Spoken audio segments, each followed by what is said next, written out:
శాంతాకారం భుజగశయనం పద్మనాభం సురేశం విశ్వాకారం గగనసదృశం మేఘవర్ణం శుభాంగం లక్ష్మీకాంతం కమలనయనం యోగిహృద్యానగమ్యం వందే విష్ణుం భవభయహరం సర్వలోకైకనాథం.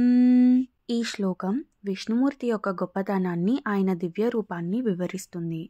ఈయన శాంతమైన రూపంతో ఆదిశేషుడి మీద పడుకొని ఉంటాడు.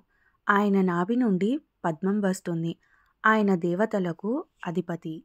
విశ్వమంతా తన రూపంగా కలవాడు. ఆకాశంలా అంతులేనివాడు మరియు మేఘం రంగులో శుభకరమైన శరీరంతో కలవాడు. లక్ష్మీదేవి ప్రియమైన భర్త. ఆయన సంపద అదృష్టానికి మూలం.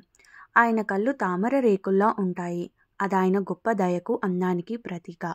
కేవలం భక్తి, ధ్యానం, ఆధ్యాత్మిక చింతన ద్వారా మాత్రమే ఆయనను చేరుకోగలం. ఆ విష్ణుమూర్తిని, ఆ జగద్రక్షకుడిని, సకల లోకాలకు ఏకైకనాథుడైన ఆయన్ని నేను నమస్కరిస్తున్నాను.